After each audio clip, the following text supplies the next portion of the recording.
इबरत news सां गॾु जेको आहे सो मौसीक़ी जे हवाले सां गुफ़्तगू कंदासीं। इबरत न्यूज़ में आऊं आहियां ग़ुलाम हुसैन ख़ासि करे अव्हांजो मेज़बान। सिंध जो जेको आहे सो तमामु नाले वारो फ़नकार जंहिं 34 साल राग खे ॾिना आहिनि, वज़ीर अली उमराणी, जंहिंखे जिगरे सिंध बि सॾींदा आहिनि। उनजा काफ़ी जेके आहिनि सो कैसेट जी दुनिया में मार्केट में एल्बम आया ऐं हुनखे सॼी सिंध सुञाणे थी, हुन काफ़ी गीत ॻाया। उन सां गुफ़्तगू कंदासीं वज़ीर अली उमराणीअ सां। अचो त हुन सां गुफ़्तगू कयूं। अस्सलाम वालेकुम। वालेकुम सलाम। वज़ीर अली उमराणी साहब, इहो ॿुधाइजो त तव्हां कॾहिं खां ॻाइणु शुरू कयो ऐं केतिरियूं कैसेटूं मार्केट में? 34 35 साल मूंखे ॻाईंदे थिया आहिनि, केस्टूं त जाम आहिनि। उहा कंपनी न आहे जे वज़ीर उमराणी न ॻायो आहे। अच्छा, ॻाइण जो शौक़ु तोखे कीअं थियो? बसि कंहिं माण्हू सां मोहबत हुई, माल मूंसां गॾु चारींदो हो, हुनजी शादी थी वई, हुनजे इश्क में चपड़ियूं यकरा रखियमि। अॼु ताईं हुनजो दीदार कोन थियो। मौला हिकिड़ो चकर अञा मिलाईंदो, अञा ताईं अच्छा दीदार न थियो।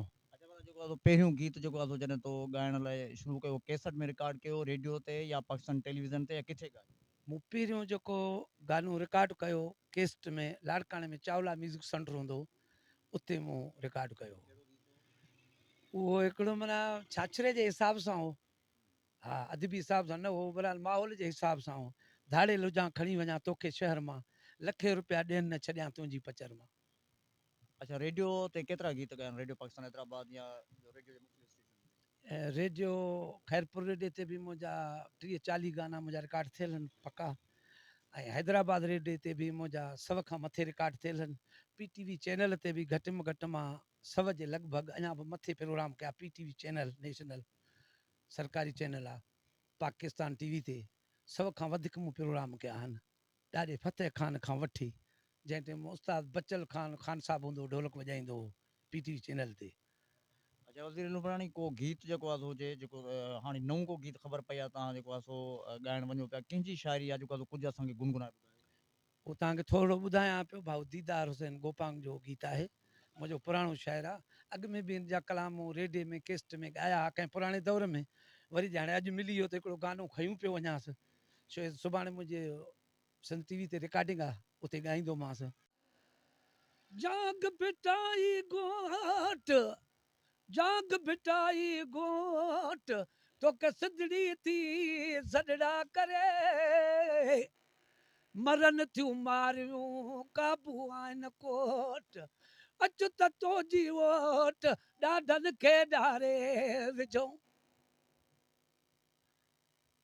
वो सिजड़ीअ जा पगदार भिटाई कर तूं बेड़ा पार भिटाई, हाय सिजड़ीअ जा पगदार भिटाई कर तूं बेड़ा पार भिटाई, वो कर तूं बेड़ा पार भिटाई, कर तूं बेड़ा पार भिटाई, वो कर तूं बेड़ा पार भिटाई, कर तूं बेड़ा पार भिटाई, हाय सिजड़ीअ जा पगदार भिटाई कर तूं बेड़ा पार भिटाई, हाय सिजड़ीअ जा सीगार भिटाई कर तूं बेड़ा पार भिटाई, ओ गोपंग तुझे दर ते आयो, गोपंग तुझे दर ते आयो, ओ गोपंग तुझे दर ते आयो, गोपंग तुझे दर ते आयो, पोछा तुझो करण दीदार भिटाई कर तूं बेड़ा पार भिटाई, तुझो करण दीदार भिटाई कर तूं बेड़ा पार भिटाई,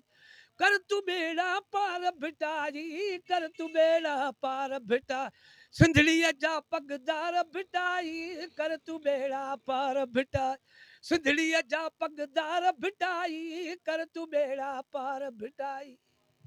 वज़ीर अली उमराणी, इहो ॿुधाइजो त कैसेट जो दौरु गुज़री वियो, अॻे कैसेट जो दौरु हो, हाणे जेको आहे सो सोशल मीडिया जो दौरु आहे, हर माण्हू वटि यूट्यूब चैनल आहे, ईअं माण्हू गीत ॻाइनि था, त उन दौर में हिन दौर जे मौसीक़ी ऐं ॿुधण वारनि में केतिरो फ़र्क़ु महसूसु थियो?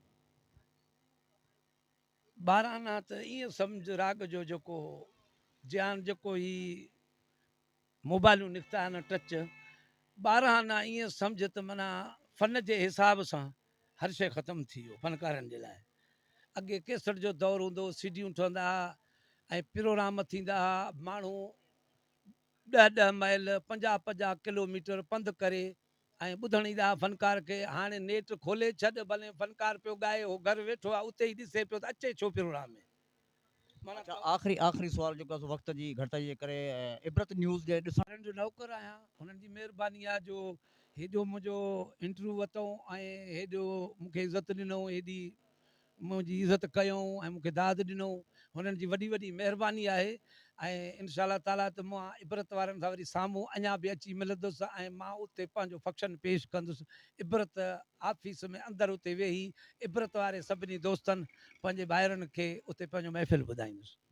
जी नाज़रीन, असां गुफ्तगू कई सिंध जे जेको आहे सो तमामु नाले वारे फ़नकार वज़ीर अली उमरानी जिगरे सिंध, जंहिंजा तक़रीबन 3500 खां मथे जेको आहे सो गाना आहिनि, यानी 35,000 ते बि ॿुधाए थो। मुख़्तलिफ़ महफ़िलूं आहिनि, उन्हनि ते हिन जेको आहे सो कलाम कया। को दौरु हुयो रुबीना हैदरी ऐं वज़ीर अली उमरानी ड्यूट में गीत ॻाया। जलाल चांडियो जेको मरहूम फ़नकार, उन्हनि सां हिननि जो मुक़ाबिलो हो माज़ीअ में जेको आहे सो, ऐं हिन जो जलाल चांडियो उस्ताद बि हिन जो हुयो। इन फ़नकार सां गुफ़्तगू कई थी। ईंदड़ प्रोग्राम में कंहिं ॿिए फ़नकार सां तव्हांखे मिलाईंदासीं। उन वक़्त ताईं पंहिंजे मेज़बान ग़ुलाम हुसैन ख़ासकरीअ खे ऐं साथी रिपोर्टर इबरत न्यूज़ मुख़्तियार वके खे ॾींदा इजाज़त। अल्लाह हाफ़िज़।